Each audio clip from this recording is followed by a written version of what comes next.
أعوذ بالله من الشيطان الرجيم بسم الله الرحمن الرحيم الحمد لله رب العالمين وبه نستعين اللهم صل على سيدنا محمد النبي الأمي وعلى آله وصحبه وسلم رب اشرح لي صدري ويسر لي أمري واحلل عقدة من لساني يفقه قولي ولا حول ولا قوة إلا بالله العلي العظيم إلهي أنت مقصودي ورضاك مطلوبي أعطني محبتك ومعرفتك. السلام عليكم ورحمة الله وبركاته. الحمد لله والشكر لله. Segala puji bagi Allah yang telah mengurniakan hidayah dan taufik kepada kita semua. Mudah-mudahan kita sentiasa memperolehi kurniaan hidayah dan taufik daripada Allah Subhanahu wa taala. Dan insya-Allah pada malam ini akan diteruskan lagi pengajian kitab Sairus Salikin karya Syekh Abdul Samad Al-Falimbani rahmatullah alaih.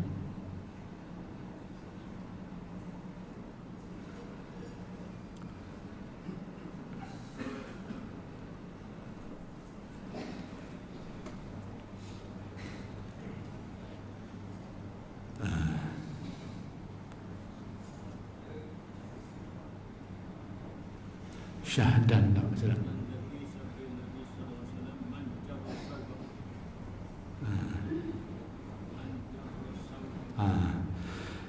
Dan lagi sabda Nabi sallallahu alaihi wasallam, man jarra thawbahu khaila'a lam yanzurillahu ilaihi yaumal qiyamah. Artinya, barang siapa menghela kainnya, yang ini ditarik kainnya itu kerana membesarkan dirinya. Ada dalam setengah masyarakat tu tarik ke bawah, jadi kain itu jadi labuh. Itu menjadi kebesaran dan kebanggaan dalam setengah masyarakat. Dan mungkin ada setengah tempat pula tarik ke atas, sikap gantung, jadi satu kemuliaan, kebanggaan. Jadi tengok atas budaya lah. Yang penting perbuatan ini memperlihatkan kesombongan. Lagi ada pakai gaya labuh ke, setengah tempat tu kebanggaan dia tu pasal itu. Setengah tempat tu jeng-jeng kebanggaan dia tu. Tengok ke mana-mana pun tak kisah, yang penting dia buat sesuatu yang dengannya menjadi kebanggaan, kesombongan.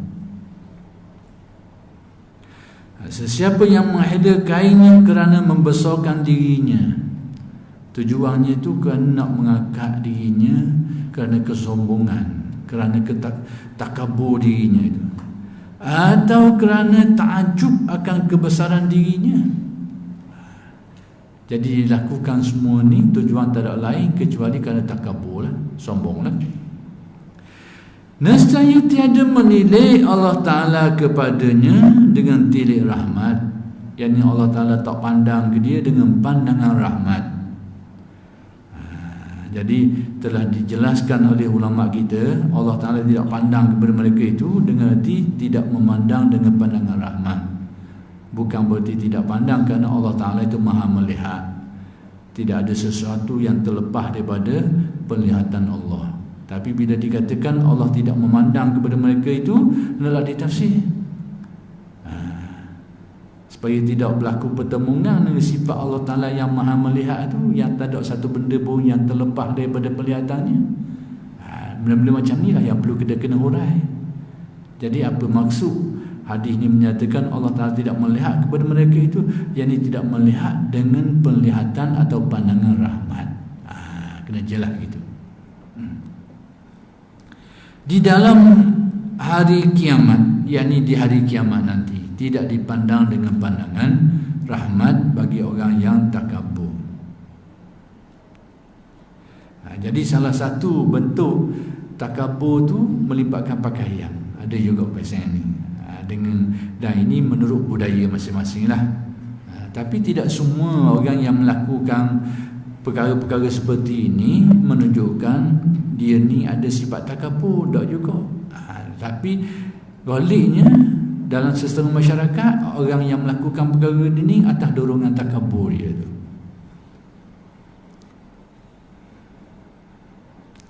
Dan lagi sabda Nabi sallallahu alaihi wasallam, man ta'azzama fi nafsihi wa ikhtala fi mashyatihi laqiya Allah wa huwa alaihi ghadban. Artinya, barang siapa membesarkan di dalam dirinya, yakni bersikap takabur lah, merasa takabur dan sombong, dan bermegah-megah ia di dalam perjalanannya itu, kemudian di dalam hatinya ada sifat sombong, sikap takabur, dan diperlihatkan dalam bentuk gaya berjalan dia itu. Jadi Tok Syekh ni nak beritahu kepada kita bentuk-bentuk yang selalunya timbul watak kesombongan ni. Antaranya gaya berpakaian, antaranya gaya berjalan. Jadi hadis ni sebut gaya berjalan. Nescaya mendapati ia akan Allah Ta'ala itu, padahal Allah Ta'ala itu sangat murka atasnya, yakni di akhirat nanti. Bila dia berada di akhirat, dia akan menghadap Allah dan akan dimurkai, mendapat kemurkaan Allah Subhanahu Wa Ta'ala. Jadi ini pun kena tengok budaya masyarakat tu lah. Orang gayang, orang sombong ni ia jalan ke mana? Setengah masyarakat mungkinlah rezeki. Setengah masyarakat tu hak yang biasa kita dengar orang cakap ni, orang sombong ni ia jalan dada ni terbuka ni, macam dada burung. Gaya ia jalan tu. Jalan apa ni? Ia peluah ke dada dia ni. Baliknya orang yang sombong dia suka jalan gitu. Tapi janganlah bila kita tengok orang jalan gitu kita kata cok selalu dia sombong. Sebab tidak semestinya lagi, kemungkinan itu memang gaya asli dia. Gaya asal dia gitu, nenggok ya. Kita dah tahu ia sombong tak sombong, ia berubah watak. Dalam keadaan biasa jalan, tapi pada waktu-waktu yang tertentu yang ada kaitan dengan sombongan, berubah lalu. Nampak nenggok lalu. Itu dia. Tapi kalau dia tak ada orang pun jalan gitu, orang ada pun jalan gitu, jangan kata benda lah ke dia. Memang pattern dia lah tu. Kadang berayung tangan-tangan ni, muka menenggok, jalan dada terbuka, berayung tangan, goliknya gitu. Tapi tidak semuanya. Cuma di sini nak diberitahu kelazimat golik. Goliknya takabur yang merupakan sifat dalam kita ni, ia timbul pada perbuatan, timbul pada perlakuan, antaranya gaya berpakaian, antaranya gaya perjalanan dia.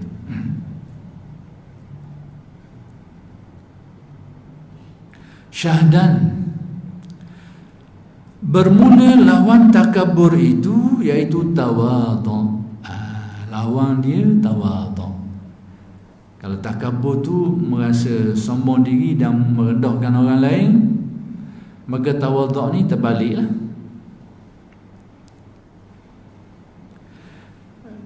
Dan lawan membesarkan diri itu iaitu merendahkan diri. Takabur lawannya tawadhu, membesarkan diri lawannya merendahkan diri, iaitu dipuji oleh syarak. Sifat takabur ni sifat yang dipuji oleh syarak, sifat yang baiklah, lawan bagi takabur.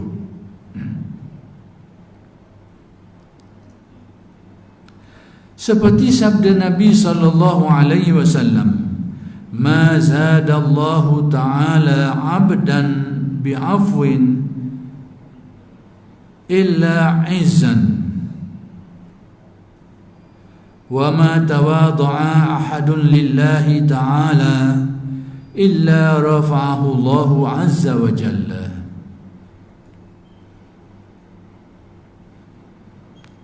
Artinya, tiada menambahi Allah Ta'ala akan hambanya dengan memaafkan kesalahan manusia itu, melainkan kemuliaan. Yang ini dengan arti Allah Ta'ala ni bagi orang yang ada sifat suka memaafkan orang lain, maka orang ini akan ditambahkan oleh Allah kemuliaan. Itu maksud tiada ditambah mereka ini kecuali kemuliaan, dengan arti mereka ini, yakni orang yang ada sifat suka maaf, suka memberi kemaafan kepada kesalahan orang, dia suka memaafkan orang, tidak berdendam dan macam-macam lagi lah. Jadi sifat ini antara kelebihan dia, Allah Ta'ala akan menambahkan kemuliaan dia. Dan tiada merendahkan seseorang akan dirinya, yakni seseorang itu tidak merendahkan diri, yakni tidak merasa tawadhu', tidak menyombongkan diri kerana Allah Ta'ala, melainkan mengangkatkan akan dia oleh Allah Azza wa Jalla, kecuali dia ni akan diangkat, yakni dimuliakan. Jadi orang-orang yang bersifat tawadhu' ni hatinya tidak ada kesombongan, merasa hina diri, merasa rendah diri, tak ada merasa bangga dan tinggi diri berbanding orang lain, ada sifat tawadhu' dalam hati dia, orang ni akan diangkat oleh Allah, dengan dia akan diberikan kemuliaan oleh Allah. Inilah sipir para wali. Sipir dia macam orang naik congek canggung, dia panggil jokan jakit, jokan jungkit. Dia naik sebelah, tinggi sebelah. Dengan arti seseorang arif ni yang dia muliakan Allah, dia sebenarnya merasa tersangat rendah dirinya, tersangat tawaduk dan hina dirinya. Kalau kita tengok wali-wali Allah, orang golongan aulia solehin yang mulia tu, sebenarnya mereka ni dalam hati mereka ni sangat tawaduk. Tapi bila seseorang tu dia ada di dalam hatinya sifat bangga diri, sombong diri, akak diri dalam hati dia tu, maka dengan sendirinya dia akan jadi terbalik. Dia akan dihinakan, dia akan jatuh pada pandangan Allah, bahkan pada pandangan manusia pun dia akan dihinakan. Itu sipir dia. Jadi tidak ada seorang wali pun kecuali pasti dia tahqiq sifat tawadhu'. Dia tidak akan ada sifat takabur dan menyombongkan diri.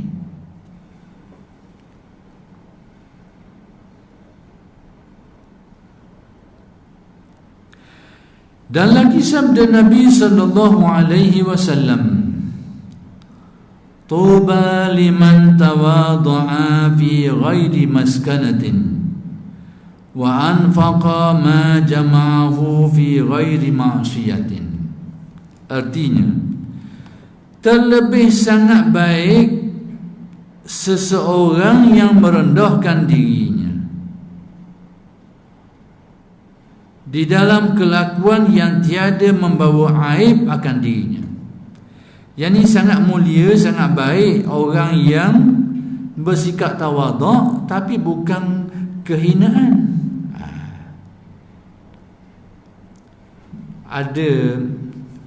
Ada orang kadang-kadang dia merendah diri, tapi merendah diri akhir kali bawa pada kehinaan dirinya, bukan? Contohnya dia merendah diri, lepas tu jadi pengemih. Dia merendah diri dia ni, akhir kali dia bawa diri ke arah jadi seorang pengemih, sedangkan sikap itu tidak baik dari segi Islamnya.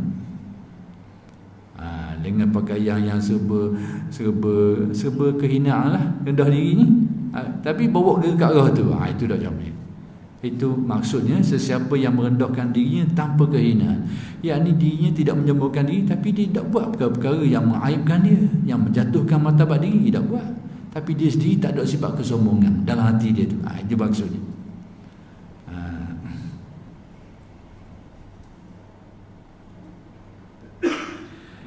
Dan terlebih sangat seorang yang membelanjakan hartanya yang dihimpunkan akan dia di dalam perbuatan yang tiada membawa kepada maksiat. Demikian juga orang yang membelanjakan harta yang dikumpulkannya pada jalan-jalan kebaikan yang bukan kemaksiatan. Jadi rupa-rupanya hadis ni beritahu ada dua golongan yang ada nilai kemuliaan pada dirinya, kebaikan. Satunya orang yang bersikap tawaduk, tidak takabur, tidak sombong diri. Yang kedua, orang yang berharta dan membelanjakan hartanya pada bukan perkara kemaksiatan, perkara kebaikan.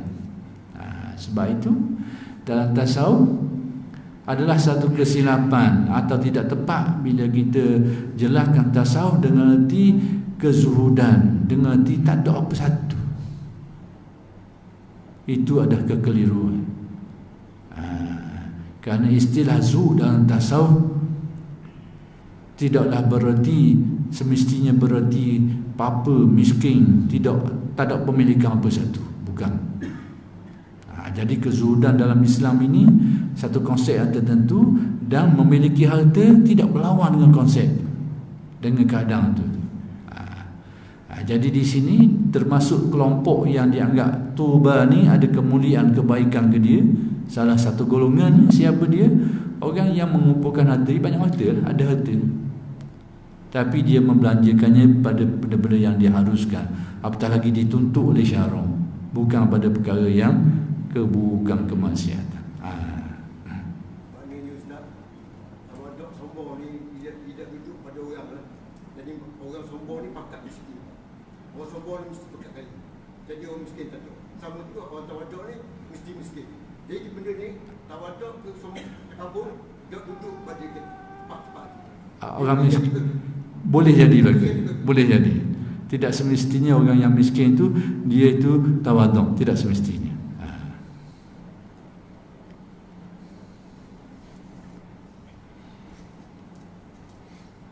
Dan lagi sabda Nabi sallallahu alaihi wasallam, al-karam at-taqwa wasyarafu at-tawadu wal yakinu al-ghina. Artinya, bermula kemuliaan dan kemegahan itu yaitu takut akan Allah. Kemuliaan seseorang manusia itu bila dia bertakwa. Itu ukuran kemuliaan. Jadi nilai kemuliaan manusia ini berada pada darjat takwanya. Dan darjat takwa antara seseorang dengan seseorang ni tak sama. Takwa ni pula kita kena tengok, dia ni bukan dari aspek zahir saja. Kalau tengok dari aspek zahir, kadang-kadang tak nak beza sangat. Dia ada aspek batin dia. Inilah hak ketara perbezaan nilai takwa. Dan kemuliaan itu yaitu merendahkan diri. Syaraf mulia ni yaitu apabila seseorang itu ada sifat tawadhu, merendahkan dirinya. Yang ini tidak sombonglah. Sekalipun dia seorang yang berpangkat, seorang yang berkedudukan, seorang yang kaya, dan tidak menjadi halangan untuk dia bersifat tawadhu. Macam tadilah, maksudnya orang miskin tak semestinya dia tawadhu, tak semestinya dia tidak takabur. Orang kaya dan berpangkat pula tak semestinya dia takabur. Maksudnya orang kaya boleh jadi takabur, boleh jadi dok. Demikian juga orang miskin boleh jadi tawadhu, boleh jadi takabur, boleh jadi juga.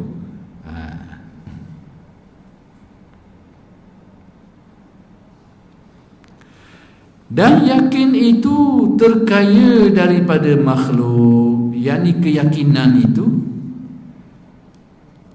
yang dengan keyakinan itu seseorang akan memiliki kekayaan. Dengan erti seseorang yang hatinya ada keyakinan terhadap Allah, hatinya akan jadi hati yang kaya. Kaya dengan erti tidak berhajat bergantung pada yang lain. Sebab istilah kaya ni orang tak perlu, tu orang kaya. Hakikat sebenar kaya ni tidak berhajat dah. Selagi dia berhajat, dia perlu, dia tak kaya lagi.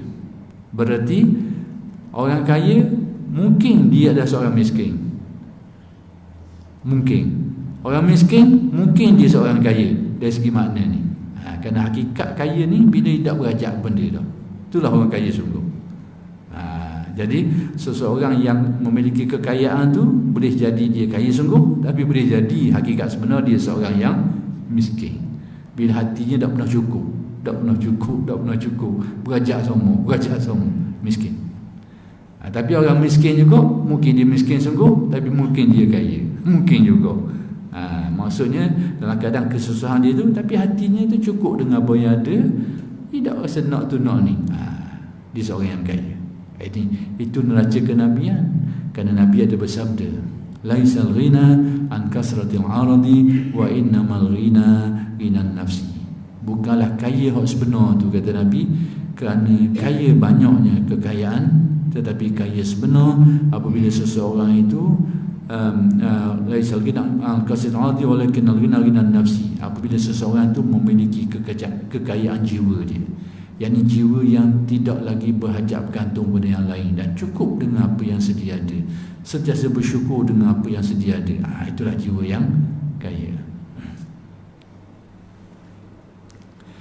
Dan lagi sabda Nabi SAW, arba'un la yu'tihinna Allahu illa min ahadin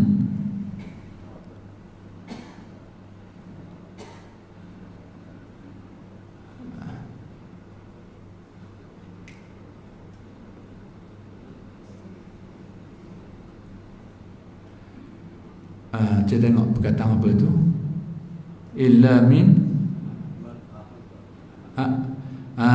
kitab saya ni silap taik yang banyak dah sini. Illa man ahabba. Saya ni, kitab saya ni min ahadin dia tulis. Baik, arba'un la yu'tihinna Allahu illa man ahabba. Jadi kitab saya tu dah ada tulis kitab dengan dah tu.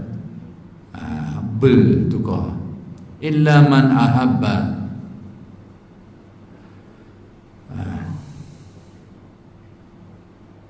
Pertama, al-musmit wa huwa awwalul ibadah. Al-musmit ke asumtu. Kitab saya ada min suti itu. Jadi 2-3 tempat silap dalam cetakan saya ni lah. Illa man ahabba asumtu wa huwa awwalul ibadah wa tawakkulu ala Allahi wa tawadu wa zuhdu fid dunya. Jadi 2 kesilapan tadi tu, illa man ahabba, da tukar pada ber, kemudian alif lam mim tak ada, sad minta tu asumtu. Artinya bermula 4 perkara tiada memberikan akan dia oleh Allah Ta'ala melainkan kepada orang yang dikasihinya. Yang ni ada 4 perkara, kata Nabi, Allah tak akan beri benda ni kecuali kepada orang yang memang Allah Ta'ala kasih ke dia. Jadi sesiapa yang boleh 4 perkara ni, tu alamat Tuhan beri ke dia, Tuhan kasih ke dia. Pertama, melazimkan akan diam, yakni orang yang tidak berbicara pada perkara-perkara yang tidak perlu, apatah lagi yang dilarang. Itu maksud diam. Diam ni bukan berarti bisu, tanya tak jawab, bukan macam itu. Maksudnya tidak berbicara yang sia-sia, apatah lagi yang diharapkan. Itu maksud istilah diam dalam istilah tasawuf. Jadi kalau kita dah orang molek, masing-masing nak berharap nak boleh benda ni, dia praktis cara salah lah. Diam. Kali orang tanya benda dia tak jawab benda. Orang tanya buat diam, tak jawab pasal tu. Konon-konon jadi tok wali lah.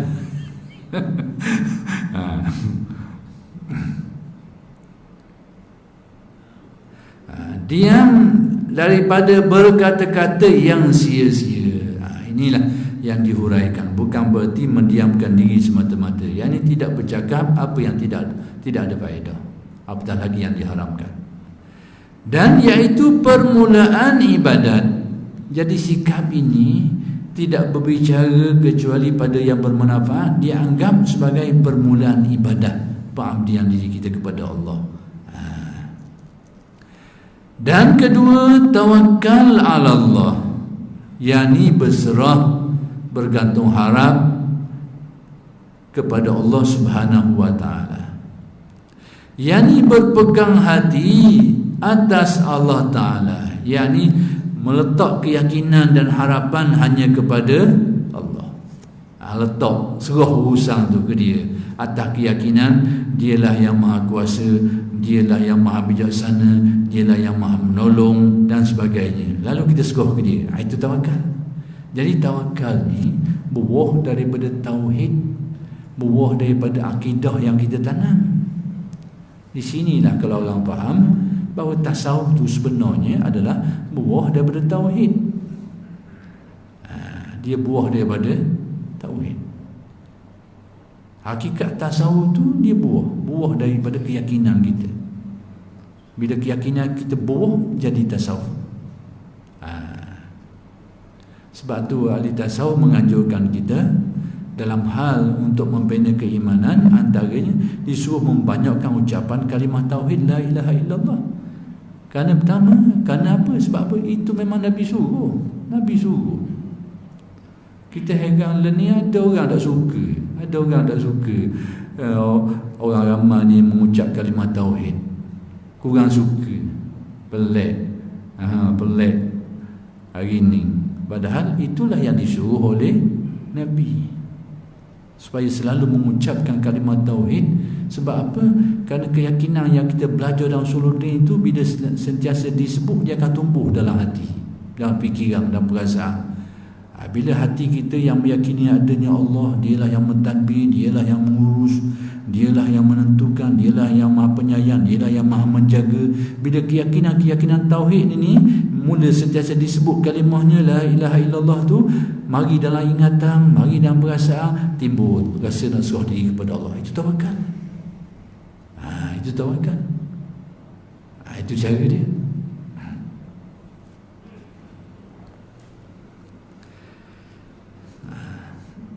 Dan menyerahkan segala perbuatannya kepada Allah Ta'ala. Lebih-lebih lagi hari ini Nabi beritahu fenomena akhir zaman. Ni akhir zaman, timbul suasana keadaan pagi berimam, petang rosak imam dia. Petang berimam, pagi esok rosak pula imam dia. Ini akhir zaman ni, benda-benda macam ni diberitahu oleh Nabi, antara perkara yang berlaku. Jadi sangat perlu kita ni membetulkan semua itu dengan apa yang disarankan oleh Nabi, iaitu selalulah melazimi ucapan kalimah tauhid la ilaha illallah. Itu tujuan ulama-ulama tasawuf ajar kita supaya selalu mengucap kalimah tu. Bukan pandang dari sudut pahalanya, pandang dari sudut dia itu membetulkan iman kita. Kadang-kadang terganggu, keyakinan kita kadang-kadang terganggu. Kerana kita ni pelupa, hati yang tidak kuat, yang tidak teguh, kena beringat semua la ilaha illallah ni supaya sentiasa hadir. Keyakinan tauhid itu dia tumbuh molek. Ibarat kau kalau ada baju, kalau ada benih kau, kita siram air, kita sebut macam kita siram air ya. Siram air tok baju. Itu maksudnya. Jadi kita rasa pelik lah hari ni bila ada orang kurang suka, bila ada orang banyak berzikir mengucapkan kalimah ini dengan anggapan yang macam-macam. Adalah anggapan tu begitu beginilah, tapi hakikat sebenarnya yang ulama tasawuf ajar kita itu tujuan asal dia untuk membetulkan keyakinan kita yang kadang-kadang terbabah, terlupa, hanyut, nak betul balik. Selalulah mengucapkannya. Sebab apa buat gitu? Kerana itulah yang diajar oleh Nabi sallallahu alaihi wasallam.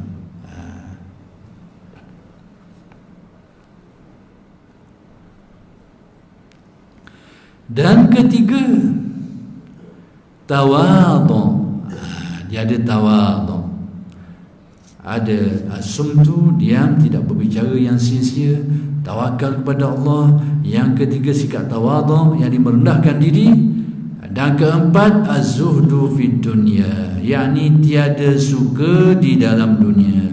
Jadi hati tidak dipengaruhi oleh kegilaan terhadap perkara-perkara keduniaan. Bukan berarti tidak memiliki harta, tidak memiliki keduniaan, tidak. Tapi dijadikan Allah hati yang tidak terpengaruh dengan kegilaan terhadap duniawi. Itu hakikat zuhud. Jadi kata Nabi, sesiapa yang diberikan 4 perkara ni, diberi mengawal percakapan, tidak berbicara perkara yang tidak ada faedah, perkara yang tidak perlu, kemudian bertawakal, berserah kepada Allah, kemudian bersifat tawadhu dan zuhud. Siapa yang ada 4 perkara ni, kata Nabi, itu tanda alamat orang yang dikasihi oleh Allah. Jadi hari ni kita tengok, lebih-lebih lagi zaman internet hari ni, ada belaka dalam tu. Bukan saja dia nega barang, nega orang pun ada. Nega barang, nega orang, nega Tok Ali pun ada juga dalam tu. Nega juga Tok Ali rupanya. Jadi mana-mana nak nega Tok Ali ni, ukuran di sini ada tak benda-benda ni? Ukuran dia ni. Kerana alamat orang tu dikasihi oleh Allah ada 4 keadaan dia ni. Ada tak benda-benda ni?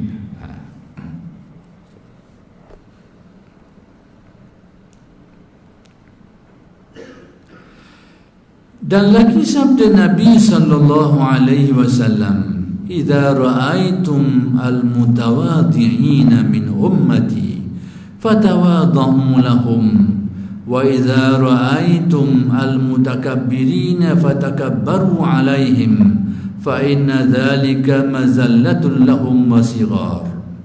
Ni cara kita nak berinteraksi dengan orang tawadhu dan orang yang takabbur. Nabi ajar buat mana? Artinya, apabila kamu lihat akan orang yang merendahkan dirinya, yakni orang yang bersikap tawadhu. Tawadhu ni sifat dalam, tapi kadang-kadang nampak pada pelakuan dia tu. Kita nampak dia ni sebagai seorang yang bertawadhu, padahal sifat tu sebenarnya sifat dalam. Bila kita tengok tanda-tanda tu dan kita nampak tanda dia tu ada kebenaran dia, sifat tu bukan sifat asli dia, maka tinggilah harapan dia seorang yang tawadhu. Lalu apa yang Nabi ajar kita kalau kita jumpa orang macam ni? Daripada umatku, maka kamu rendahkan diri bagi mereka itu. Hendaklah kamu bersikap tawadhu. Bila tengok orang tawadhu, kita pula disuruh supaya bersikap rendah diri kita ke dia. Nabi ajar macam tu. Tapi hari ni jadi terbalik. Jadi terbalik. Alim ulama kita pun dipandang dengan rendah hari ni. Hak tukang pandang rendah tu, nak kata alim, tak tahu alim rendah, tak tahu. Tapi yang nilai ulama, Masya Allah, macam ulama ni ngaji dah lulus biasa. Yang nilai hari ni nak khabar tak ada yang jiwa, roh spirit kemuliaan beragama ni tak ada hari ni, hilang. Golongan yang Nabi ajar, kelompok-kelompok yang patut kita pendahkan diri kita ni, golongan yang mutawadhi'in, termasuk kelompok alim ulama, hari ni hilang ada tu. Hilang ada tu. Yang sepelek ulama tu, yang sepelek ulama ni, seolahnya kita ni pula tukang kalau kita kat tukang temu duga, nak temu duga ulama. Nak tahu dulu ke tak ulama. Hari ni jadi gitu. Salah ulama ni jadi orang yang ditemu duga. Kita jadi tukang temu duga hari ni. Nak temu duga ulama ni, dulu tak dulu. Molek akalam hari ni. Memanglah ulama itu tidak maksum, ada salah dan silap, tetapi biar jelaslah tempat yang dikatakan salahnya tu. Hari ni kita buat lebih kurang Ulama kata benda lain, kita faham benda lain. Orang kata benda lain, kita faham kat lain. Kat mula. Itu penyakit hari ni. Kalau jelas sungguh kesalahan tidak dapat dijelaskan lagi, tak boleh nak elok lagi, tak apa kau. Ni kita sendiri semabuk. Kita sendiri tak tahu tengah tepi. Ngobong-ngobang atau orang ngobong-ngobang sekali. Orang kata benda lain, nyepahang kau lain. Hari ni. Lepas tu mula nak menyaloh itu ini. Ini sakit hari ni. Orang kita ni hilang adab dalam pengajian.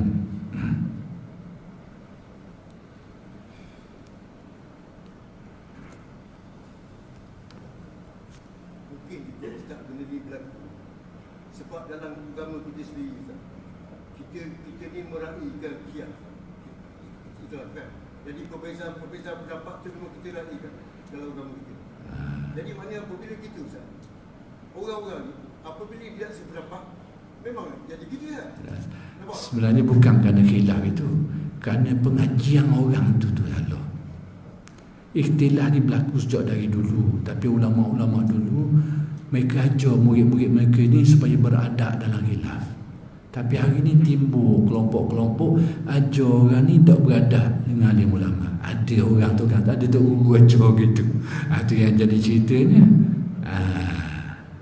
Ada tu guru ajar gitu tu. Guru-guru kita dulu, dia bercanggah pendapat dengan orang, tapi ajar kita suruh hormat, meraih. Bukan saja ajar ilmu, ajar adab. Hari ni dia terbalik. Hari ni dia ajar supaya jangan beradab ulama. Supaya tidak bersikap membuta tuli, tak perinci, tak detail, tak berhalusi. Dia ajar. Rupanya ada guru tukang ajar gitu. Jadi ini dia bermasalah hari ni. Macam serius tak, macam anak banyak kali ni berlaku bukan atas sekali. Ada anak murid Ustaz. Pasal anak murid ni banyak kali taksub. Dia taksub pada tubuh dia. Jadi mana tu? Banyak kali jadi ni. Yang jadi anak murid taksub tu kena tok guru ajar. Tok guru ajar gitu. Kalau guru yang salah tidak akan ajar anak murid dia taksub dah ada dia. Dia ajar adab.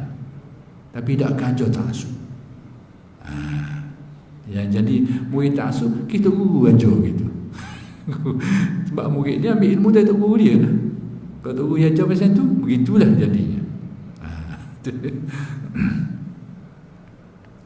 Kalau guru yang alim tidak akan tanam adab-adab yang salah pada murid-murid dia. Tidak akan tanam.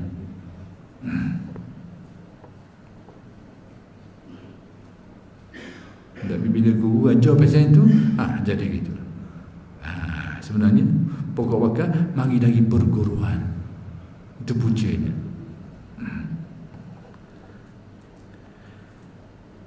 Tengok. Dan apabila kamu melihat akan orang yang membesarkan diri mereka itu, bila mu tengok orang takabur pula.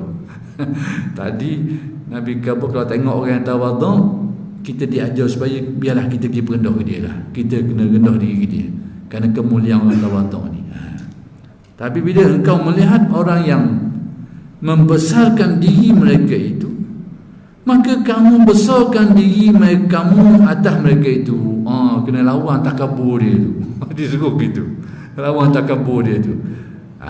Maksud membesarkan diri ni maksudnya lawan takabur dia tu supaya dia terasa terhina dengan sikap takaburnya tu. Itu maksudnya.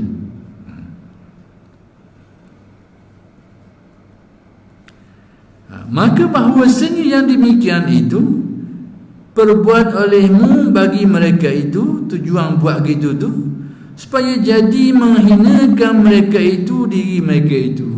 Sebab orang takabur ni, bila takabur, bila ada tukang sambuk, bila ada tukang sambuk, dia naik tocang. Naik tocang bila ada tukang sambuk. Jadi kawan ni duk akak ke diri, ada tukang sambuk pula. Atas putih lalu lah. Tapi kalau dia naik membesarkan diri, tak ada orang layak. Rebos itu lalu. Ada tukang sambung. Jadi Nabi ajar kalau ada orang takabur, lawan takabur, jangan layan dia, jangan beri kemuliaan ke dia. Itu maksud. Bukan kita kena takabur juga jadi. Lawan takabur ni dengan arti jangan layan dia, jangan heran ke dia, jangan beri perhatian ke dia. Orang takabur dia mati dengan benda ni. Tapi kalau kita layan macam cuah minyak atas bara, ada bara api cuah minyak. Hari ni kita tengok dalam media sosial internet yang jadi sangat ni kerana ada tukang layang. Dan orang terpengaruh dengan sambutan orang hari ni, layanan orang. Kalau tak ada orang layan senyap, mati gitu je. Tapi oleh kerana ada hak dah tahu kala ni tukang layan, hak tukang Lampung satu hal, hak tukang juk ni satu hal, pok kaduk ni satu hal pula. Ya, tak tahu benda. Hak tak tahu benda tu, jadi orang ni jadi naik angin. Jadi naik angin tak tu pasal. Tu jadi timbul masalah hari ni.